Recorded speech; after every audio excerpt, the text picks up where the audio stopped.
ایک گھر ہمارا موجود ہے، سکون کی جگہ ہے، لیکن اس کے باوجود بعض گھروں سے سکون اٹھ جاتا ہے۔ گھر تو ہوتا ہے پر گھر میں رہنے والے لوگ گھر کے اندر بھی تنہائی کا شکار ہوتے ہیں، ذہنی ہم آہنگی ایک دوسرے کے ساتھ نہیں ہوتی، نسب کا رشتہ تو موجود ہوتا ہے لیکن دل کا رشتہ موجود نہیں ہوتا۔ اس لیے ہمارے دین نے ہمیں گھر بنانے کا طریقہ بھی ارشاد فرمایا۔ میاں بیوی کے رشتے کا قائم ہونا گھر میں سب سے پہلی ضرورت ہے۔ قرآن حکیم نے کہا ہن لباس لکم وانتم لباس لہن، مرد عورت کا لباس ہے، عورتیں مرد کا لباس ہے۔ لباس زینت بھی ہوتا ہے، لباس بندے کے عیب بھی چھپاتا ہے، لباس کی وجہ سے انسان گرمی اور سردی سے محفوظ بھی رہتا ہے، لیکن یہ یاد رکھیں کہ لباس کا پورا ہونا بھی ضروری ہے، اس کا وجود کے ساتھ فٹ ہونا بھی تو ضروری ہے۔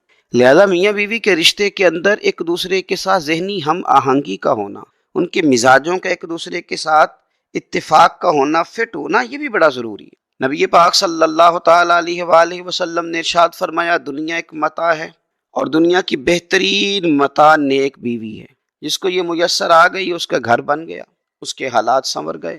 اور حضور صلی اللہ تعالی علیہ وسلم نے ہمیں گن کے بتایا تھا، گن کے فرمایا 4 چیزوں کی وجہ سے لوگ نکاح کرتے ہیں، مال دیکھ کر، حسب نسب دیکھ کر، حسن و جمال دیکھ کر، اور چوتھے نمبر پر دین دیکھ کر۔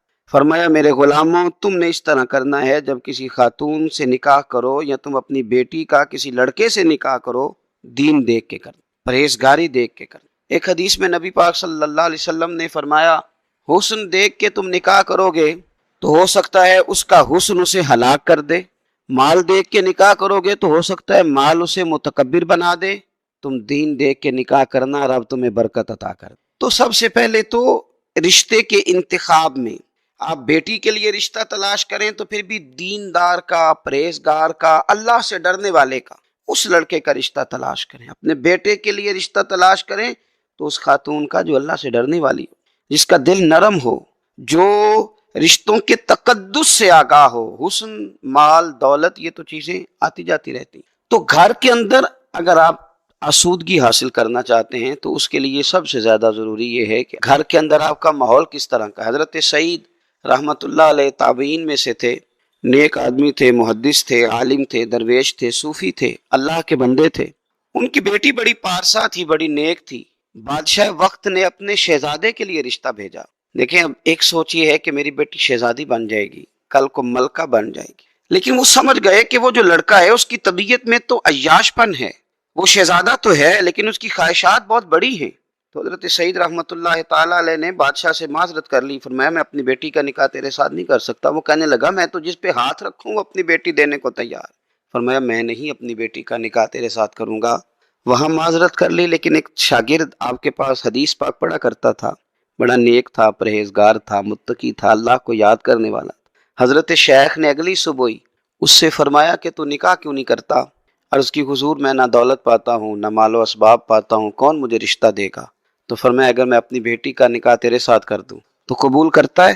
اس نے کہا حضور یہ تو سعادت مندی اور فیروز بختی کی حد ہو گئی کہ اتنے بڑے شیخ کی صاحبزادی اور پھر اتنی نیک، پارسا اور اچھی اور اللہ سے ڈرنے والی خاتون۔ تو حضرت شیخ نے گھر جا کے اپنی بیٹی سے اجازت لی اور نکاح کر دیا، اور آخری جملہ اپنی بیٹی سے کہا، کہنے لگے پتر میں نے تیرے لیے دولت کا انتخاب نہیں کیا، میں نے تیرے لیے بہت اعلیٰ بنگلوں کا انتخاب نہیں کیا، لیکن اس شوہر کا انتخاب کیا ہے، اور تیرے شوہر کے لیے اس بیوی کا انتخاب کیا ہے جو انشاءاللہ مصلی پہ بیٹھا کریں گے، قرآن پاک پڑھا کریں گے، رزق کھائیں گے لیکن دیکھ کے کھائیں گے کہ حلال ہے کہ حرام۔ تو رشتوں کے انتخاب میں دیکھیں ایک ہے لباس جسم، اور میاں بیوی ایک دوسرے کے لیے لباس زندگی ہیں، ہن لباس لکم وانتم لباس لہن، زندگی بھر کا ساتھ بہترین احتیاط اس معاملے میں۔ دوسرا اگر ہم چاہتے ہیں کہ ہمارے گھر میں سکون آئے تو ہمارا رب کہتا ہے یا ایھا الذین آمنوا قوا انفسکم واہلیکم نارا، خود بھی دوزخ کی آگ سے بچو اے ایمان والو، اور اپنے اہل خانہ کو بھی بچاؤ۔ دوسرا کام یہ کریں کہ کبھی رزق حرام نہ آنے دیں، کبھی نہ آنے دیں گھر میں رزق حرام۔ میرے نبی پاک صلی اللہ تعالی علیہ وسلم نے فرمایا جو وجود حرام سے پلے گا وہ جنت میں نہیں جائے گا۔ کوئی شخص پسند کرتا ہے کہ اپنے بیٹے کو پالوں اور پھر اس کو آگ میں ڈال دوں، سجاؤں سنواروں اور پھر اسے زندہ جلا ڈالوں؟ اگر دنیا میں یہ پسند نہیں کرتا تو آخرت میں بھی اسے یہ پسند نہیں کرنا چاہیے۔ کرنے کا کام یہ ہے کہ یہ رزق حلال کی تلاش کرے تاکہ اس کا بچہ بڑا ہو تو حلال اور طیب رزق کے ساتھ اس کا خون، اس کا گوشت، اس کی ہڈیاں بنے تاکہ اس حلال کی برکت سے پھر رب اسے دوزخ سے محفوظ کرے اور جنت عطا کرے۔ اور یہ جو گھروں میں لڑائیاں شروع ہو جاتی ہیں نا، فسادات شروع ہو جاتے ہیں، اس کی بھی ایک وجہ مال حرام ہوتا ہے، کیونکہ جس گھر میں کے اندر صرف مال مال مال اور مال کی دوڑ لگ جاتی ہے، وہاں رشتوں کا تقدس ختم ہو جاتا ہے۔ وہاں تو بیٹے اپنے ابا سے کہنے لگتے ہیں کہ آپ بھی کوئی ڈھب کا کام کر لیتے تو آج ہم مالدار نہ ہوتے، تو کچھ کیا ہی نہیں۔ والد اور والدہ کا وہ رشتہ جو خالص اللہ اور اس کے رسول کی رضا والا رشتہ ہے، وہاں بھی دولت آ جاتی، بھائیوں میں جنگیں شروع ہو جاتی۔ اس لیے جب مال آیا نا حضرت عمر کے زمانے میں، تو فاروق اعظم رویا کرتے تھے۔ لوگوں نے کہا حضور اللہ نے آسانی دے دی اور آپ روتے ہیں۔ فرمانے لگے تمہیں پتہ نہیں نا، جہاں مال آتا ہے وہاں بغض بھی آتا ہے، وہاں عداوتیں بھی آتی ہیں، ایک دوسرے کے خلاف جذبات بھی پیدا ہوتے ہیں۔ تیسری اور آخری بات آپ کی خدمت میں یہ عرض کرنی ہے کہ گھر کے اندر آداب کا خیال کریں۔ وہ گھر بڑا ہی خوبصورت ہوتا ہے جہاں بچے ماں باپ کا ادب کرتے ہیں، وہ گھر بڑا ہی حسین ہوتا ہے جہاں چھوٹا بھائی بڑے کا ادب کرے، بڑا چھوٹے پہ شفقت کرے، جہاں بہنوں کا تقدس قائم رکھا جائے، جہاں بیٹیوں کو کسی قسم کی زیادتی ان کے ساتھ مالی طور پر، اخلاقی طور پر ان کو چھوٹا نہ سمجھا جائے، بلکہ ان کو بیٹوں سے بڑھ کر پیار کیا جائے۔ تو گھر کے اندر اگر آداب کا خیال رکھا جائے، کتنا حسین گھر ہے جس میں ماں جو کہہ دے بیٹے قبول کریں، وہ کتنا شاندار گھر ہے جہاں باپ کے لفظوں کو بیٹے اپنے لیے حکم تصور کریں۔ ایک جملے میں میرے نبی پاک علیہ السلام نے ساری کائنات کی ساری تاریخ، سارا حسن، سارا وقار سمیٹ کے رکھ دیا۔ کریم رسول فرمانے لگے ہر باپ چاہتا ہے نا اپنے بیٹے کو تحفہ دے، اپنی اولاد کو اچھا سے اچھا تحفہ دے۔ حضور فرمانے لگے کسی باپ کے لیے اپنی اولاد کے حق میں سب سے بہترین تحفہ یہ ہے کہ اسے اچھا ادب سکھا دے، اسے اچھا ادب سکھا دے، اچھا ادب سکھا دے۔ تو اس کا مطلب یہ ہے کہ اس نے اپنی اولاد کو بڑا کچھ دے دیا ہے۔ اگر ہم آداب سکھانے میں کامیاب ہو جائیں، اگر ہم اپنی اولاد کی حسین اور خوبصورت تربیت کرنے میں کامیاب ہو جائیں، تو ہم نے اپنا گھر بنا لیا۔ تین باتوں کا خیال رکھیں، رشتے کرتے وقت دینداری کو، تقوی کو پیش نظر رکھیں۔ دوسرا، گھر میں رزق حرام کا داخلہ بند کر دیں، نو انٹری کا بورڈ لگا دیں۔ اور تیسری بات یہ کہ گھر میں آداب لے آئیں، آنے والی نسل کو اچھے آداب سے آگاہ کریں۔ انشاءاللہ پھر روٹی کپڑا اور مکان کے اگر تھوڑی دشواری بھی ہوگی، رزق میں تھوڑی دقت بھی ہوگی، تو انشاءاللہ گھر کا یہ حسن گھر میں آنے والے کو سکون ضرور دے گا، آسانیاں ضرور پیدا کرے گا۔ دوستو، یہاں تو گھر والوں کو احتجاج کرنا پڑتا ہے پھر کوئی بات سنتا ہے، یہاں تو 100 دفعہ رو کے دکھانا پڑتا ہے پھر کوئی بات سنتا ہے، یہاں تو جناب 100 دفعہ کہنا پڑتا ہے تب کوئی بات سنتا ہے۔ خدا را محبتیں بانٹنی شروع کرو، اپنے لہجوں سے تلخیاں ہٹاؤ، یہ جو چہروں پر پکی پکی سلوٹیں ڈالنی ہیں ان کو دور کرو۔ یہ جو ہر وقت کے تھکے تھکے اور ہر وقت کے ناراض اور ہر وقت کی طبیعت کے اندر سختی اور ہر وقت کہنا میں بڑا کام کرتا ہوں، میں بڑی مشقت اٹھاتا ہوں، تمہیں پتہ نہیں میں کس تکلیف میں ہوں۔ اور میرے بھائی، ساری دنیا ہی پریشان رہتی ہے، لیکن کچھ لوگ ایسے ہوتے ہیں جو پریشانیاں ذرا ہنس کے گزار لیتے ہیں، کچھ لوگ ایسے ہوتے ہیں جو پریشانیاں اپنے تک رکھ لیتے ہیں، دوسروں کو تکلیف نہیں دیتے۔ ہم کیا کرتے ہیں؟ ہم ساری ٹینشنیں دوسروں پہ ڈالنا چاہتے ہیں۔ اپنے لہجوں میں پیار پیدا کرو، اپنے لہجوں میں۔ پتہ ہے حضور نے کیا فرمایا؟ محبوب فرمانے لگے 3 کام کرو، ایماندار ہونے کا ذائقہ نصیب ہوگا۔ ایک ہوتا ہے کھانا، ایک ہوتا ہے مزیدار کھانا، ایک ہوتا ہے مومن۔ ایک وہ مومن ہوتا ہے جسے مومن ہو جانے کا مزہ آئے، مزہ آ گیا بھائی مومن ہونے کا۔ کریم فرمانے لگے 3 کام کرو تمہیں مومن ہونے کا مزہ آئے گا۔ 3 کام کرو۔ یا رسول اللہ کون سے؟ فرمایا ایک تو ہر چیز سے بڑھ کے اللہ رسول سے محبت کرو، پیار کرو رب رسول سے، پیار کرو۔ یہاں حضور نے یہ نہیں فرمایا نماز پڑھو، یہ نہیں فرمایا روزہ رکھو، یہ نہیں فرمایا حج کرو، خیرات کرو، وہ کام بھی اپنی جگہ پہ بڑے ضروری ہیں، وہ بھی فرض عین ہیں، ان کے بغیر بھی 1 منٹ کے لیے گزارا نہیں۔ لیکن فرمایا اگر ان چیزوں کا مزہ لینا ہے نا، ادھر دیکھیے میری طرف، اگر ان چیزوں کا مزہ لینا ہے نا، کہ نماز مزیدار ہو جائے، روزہ مزیدار ہو جائے، سخاوت مزیدار ہو جائے، حج مزیدار ہو جائے، فرمایا اگر چاہتے ہو مومن ہونے کا مزہ آئے تو ہر چیز سے بڑھ کے اللہ رسول سے محبت کرو۔ یہ بخاری مسلم دونوں میں موجود ہے۔ اور فرمایا دوسرا کام یہ کرو کہ جس سے بھی محبت کرو نا اللہ رسول کے لیے، چھوڑ دو ذاتی لالچ، چھوڑ دو 1 منٹ کے لیے بھی اپنا ذاتی نہ، فقط اللہ رسول کے لیے، فقط رضا الہی کے لیے محبت کرو۔ اور تیسرا حضور فرماتے ہیں مسلمان ہونے کے بعد، کلمہ پڑھنے کے بعد کفر کی طرف جانا اتنا ناپسند کرو جتنا آدمی آگ میں جانا ناپسند کرو۔ یہ 3 کام کرو تمہیں مومن ہونے کا مزہ آئے۔ اگر کبھی پیار والا لہجہ بنا لیں، اگر کبھی تلخی چھوڑ دیں، اگر کبھی اپنے مزاج سے وہ ساری چیزیں دور کر دیں اور ہم رب رسول سے صحیح والا پیار کریں، تو آپ یقین کریں پھر بندہ قرآن پاک شروع کرتا ہے تو اس کا تلاوت چھوڑنے کو دل نہیں کرتا، پھر وہ سجدے میں سر رکھتا ہے، پیار ہو گیا نا اللہ رسول سے، پھر وہ سجدے میں سر رکھتا ہے تو اٹھانے کو جی نہیں چاہتا، پھر وہ دین کی نوکری کرتا ہے تو اس کا دل کرتا ہے صبح بھی دین کی بات کروں، شام بھی دین کی بات کروں، میرا ایک ایک رواں خادم بن جائے، میں نوکری کروں، جگہ جگہ جا کر رسول اللہ کے دین کی بات کروں۔ کیوں؟ پیار جو ہو گیا، محبت جو ہو گئی۔ جب آپ کے لب و لہجے میں پیار سرائیت کر جائے، آپ کو پتہ ہے پھر اس محبت کو آگے بڑھانے کا کہا گیا ہے۔ حضور نے فرمایا میرے صحابہ سے بھی محبت کرو کیونکہ میرے صحابہ ہیں، پھر ان سے بھی پیار کرو، ان کے بارے میں تمہارے دلوں کے اندر عقیدت کے جذبات ہوں۔ اور پتہ کس طرح کی عقیدت؟ شوق والی عقیدت۔ میرا اور آپ کا دور بحث کا دور ہے، اور بعض ایسے بیوقوف ہیں جو اپنی حیثیت نہیں دیکھتے اور اپنی ذاتی بحث کو اٹھا کے نبی پاک کے صحابہ اور اہل بیت تک لے جاتے ہیں، اور یار تیری تو حیثیت ہی نہیں ہے تو ان پر بات کر سکے، تو دیکھ تو صحیح یہ وہ لوگ ہیں جنہیں اللہ نے اپنے نبی کی غلامی کے لیے منتخب فرمایا، اللہ نے جن کا انتخاب کر کے حضور کے دور مبارک میں جنہیں رکھا، تو ان لوگوں کے بارے میں کلام کر رہا ہے۔ عقیدت، پیار صحابہ سے عقیدت، اور اس عقیدت کے اندر وارفتگی۔ حضور کے صحابہ ہجرت کر کے گئے تھے حبشہ، نجاشی بادشاہ پر کفار مکہ نے، قریش نے بڑا پریشر ڈالا کہ یہ ہمارے بھاگے ہوئے لوگ ہیں، انہیں واپس کر دو، پر وہ نجاشی نے کہا میں واپس نہیں کرتا، انہیں جگہ دی، صحابہ کو آزادی سے عبادت کرنے کا موقع دیا۔ ایک دفعہ نا حبشہ سے کچھ مہمان آ گئے جہاں صحابہ جا کے رہے تھے، تو جب وہ لوگ آئے نا یہاں مسجد مدینہ منورہ میں، اللہ کے محبوب علیہ السلام نے ترکی خیمہ لگوایا، حضور ان کے لیے نئے نئے کھانے پکواتے، ان کے لیے محبوب کے کوئی انوکھا رنگ اور پیار کا کوئی نرالا انداز۔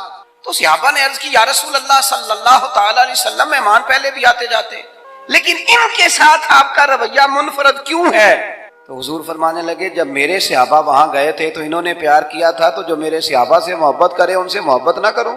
اللہ کرے آپ کو سمجھ آئے، جو جناب ابو بکر سے محبت کرے اس سے حضور محبت فرماتے ہیں، جو حضرت عمر سے محبت کرے ان سے حضور محبت فرماتے ہیں، جو سیدنا عثمان غنی کا حیا کرے ان سے محبوب محبت فرماتے ہیں، اور مولا مرتضیٰ کے بارے میں تو فرمائے اس کی محبت ہی تو ایمان ہے، اور علی کا بغض ہی تو نفاق ہے۔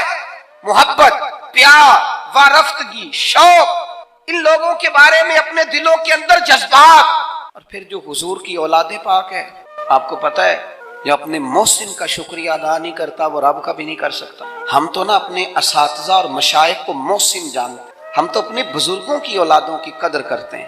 امام اعظم کہیں بیٹھے تھے تو ایک بچہ چھوٹا بار بار آتا تھا تو امام صاحب اٹھ کے کھڑے ہو جاتے، کئی دفعہ آیا امام صاحب، کئی دفعہ کھڑے ہوئے، شاگردوں نے عرض کی حضور یہ چھوٹا بچہ ہے، کئی دفعہ آئے گا، آپ بوڑھے آدمی ہیں، بار بار اٹھنے میں تکلیف ہوتی، یہ تو 100 دفعہ آئے گا۔ تو امام صاحب فرمانے لگے 1000 دفعہ بھی آئے میں کھڑا رہوں گا اس کے استقبال کو۔ حضور کیوں، کون ہے بتا ہی دے۔ تو امام اعظم رو پڑے، فرمانے لگے میرے استاد کا پوتا ہے یہ، اصلاں نال جے نیکی کریے وہ نسلاں تاک نہیں بھول دے، اصلاں نال جے نیکی کریے وہ نسلاں تاک نہیں بھول دے، تے بے اصلاں نال نیکی کریے تے پھل کنڈیاں نال تول دے۔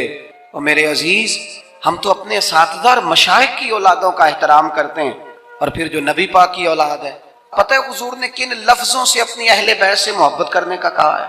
کن لفظوں سے؟ حضور فرمانے لگے اللہ سے محبت کرو تو میں رزق دیتا ہے، اور مجھ سے محبت کرو میں اللہ کا رسول ہوں، اور فرمایا میری اہل البیت سے محبت کرو چونکہ میری اولاد ہے، اور میری طرف دیکھ کے ان سے پیار کرو۔ حضور کی اولاد کے بارے میں جذبات، وارفتگی۔ میرا ایک چھوٹے گھر سے تعلق ہے، لیکن میں نے اپنے بزرگوں کو، والدین کو، اپنی دادیوں نانیوں کو، وہ کہا تھا نا اعلیٰ حضرت نے میں خانہ زاد کوہ ہوں، صورت لکھی ہوئی بندوں کنیزوں میں میرے مادر پدر کی ہے۔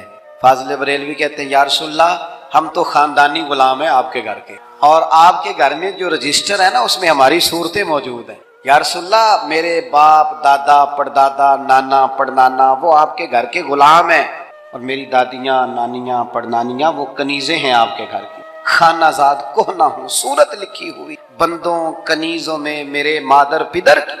ہماری تو صورتیں لکھی ہیں کہ ہم خاندانی غلام ہیں، خاندانی طور پر نوکر ہیں آپ کے دروازے کے۔ ہم نے یہ دیکھا کہ پرانے لوگ جن کے مکان کچے تھے ان کے عقیدے بڑے پکے تھے، بڑے پختہ نظریات۔ یہ محرم شریف سے پہلے بڑی عید آتی ہے تو والد صاحب چاول لائے گھر میں، تو وہ چاول بڑے اچھے پکے، تو آپ کو پتہ ہے یہ گھر میں جو سامان آتا ہے یہ عورتیں پاس کرتی ہیں کہ صحیح آیا کہ نہیں آیا۔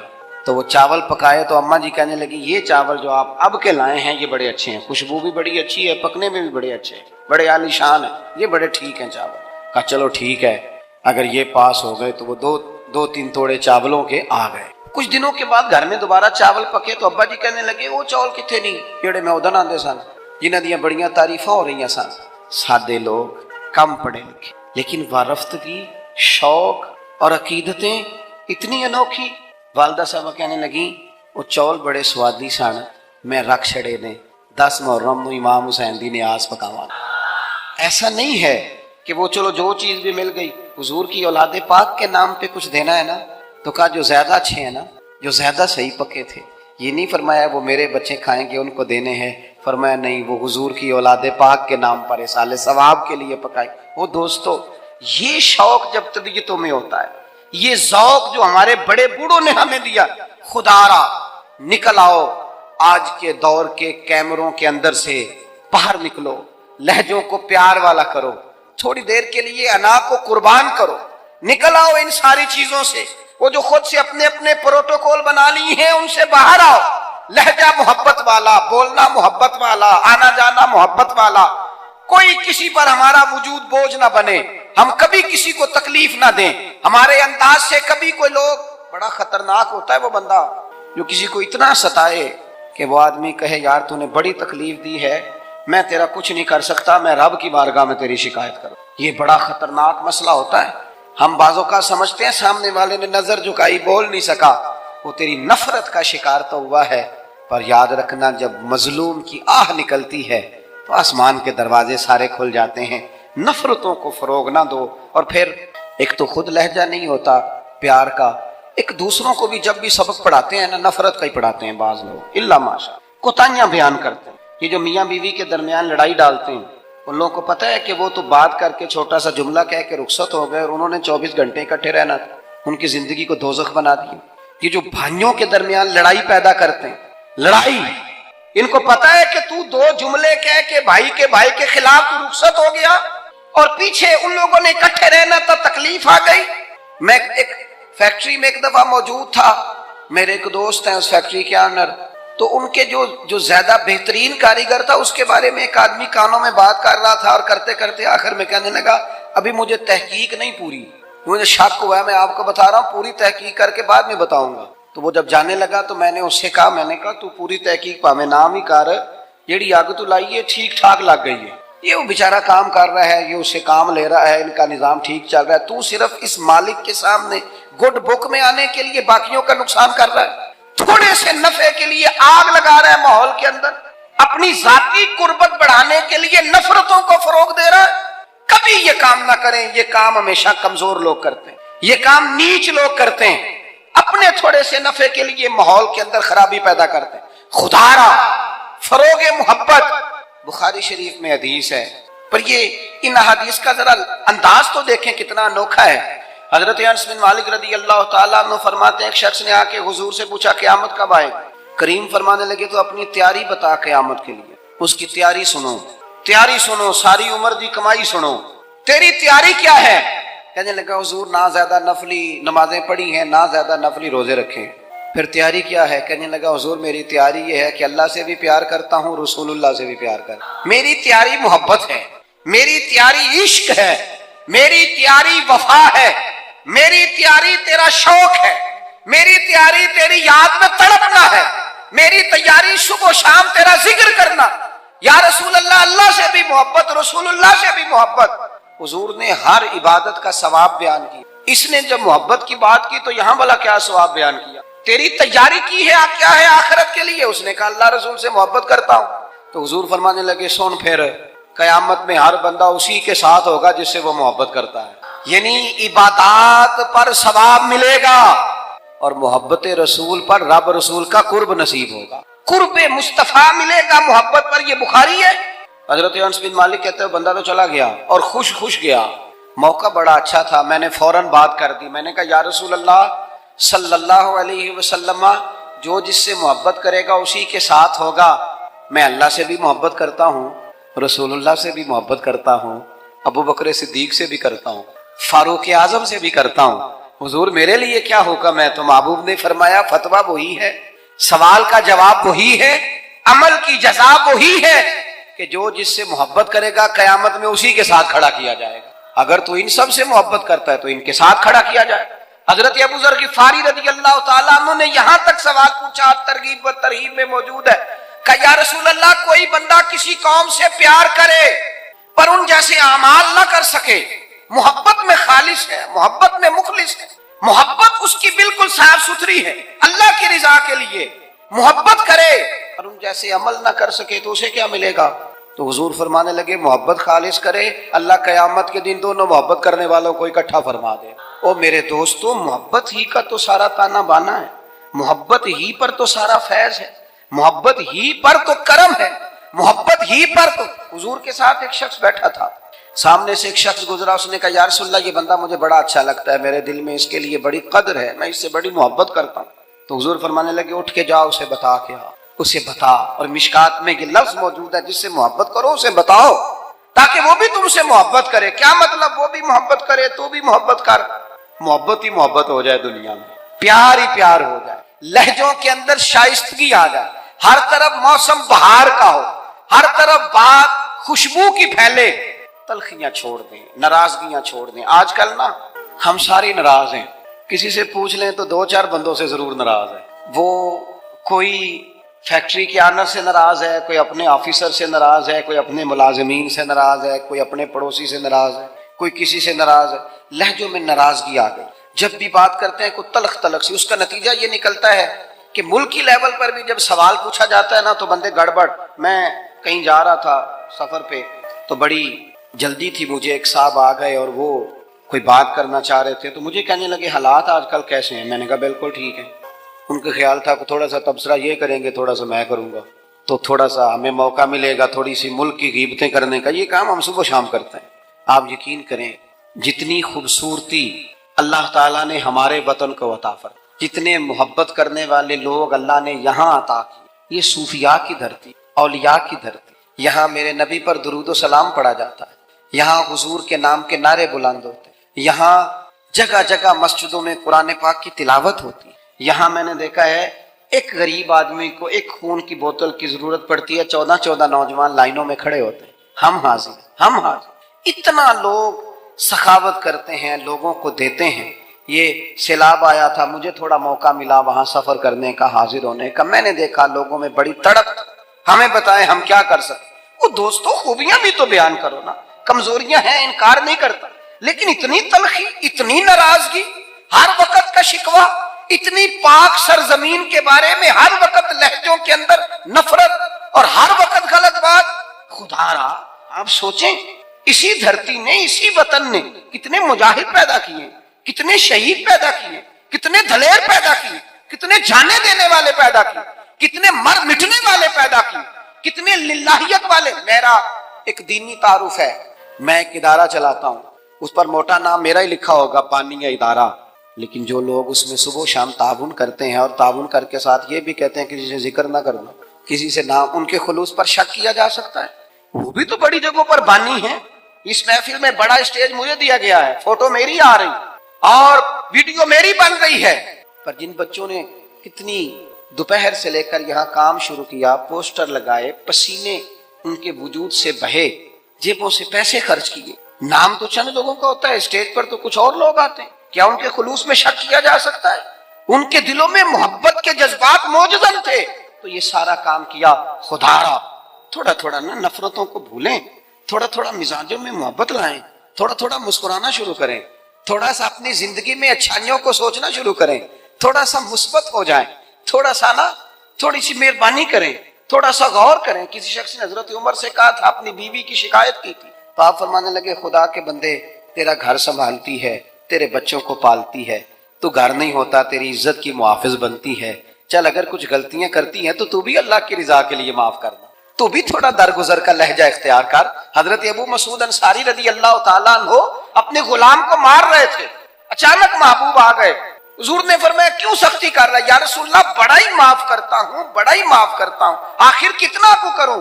حضور فرمانے لگے گن کے اگر کرنا ہے تو میرے کہنے پہ 70 دفعہ تو کر نہ دن میں۔ اور ایک صحابی سے حضور نے یوں بھی فرمایا پتہ ہے تیرا رب تجھے کتنا معاف کرتا ہے؟ پتہ ہے رب تجھے کتنا معاف کرتا ہے؟ تو اللہ کے بندوں کو معاف کرنے کو تیار نہیں، اپنی طبیعت سے، اپنے مزاج سے نفرت کو نکال پھینکیں، اپنے لب و لہجے میں نا محبت لائیں۔ آپ یقین کریں محبت ہو جائے نا، محبت ہو جائے تو وہ اس طرح کا روپ دھار لیتی ہے کہ کچھ چیزیں نا، وہ کچھ لوگ ایسے ہوتے ہیں جو مانگ کے لیتے ہیں کچھ چیزیں، اور کچھ کا لہجہ اتنا شاندار ہوتا ہے، وفادار اتنے ہوتے ہیں، پیار اتنا کرتے ہیں، انہیں مانگنا پڑتا ہی نہیں، وہ خود بخود سارا کچھ قربان کرنے کو دل کرتا ہے۔ انداز ایسا انوکھا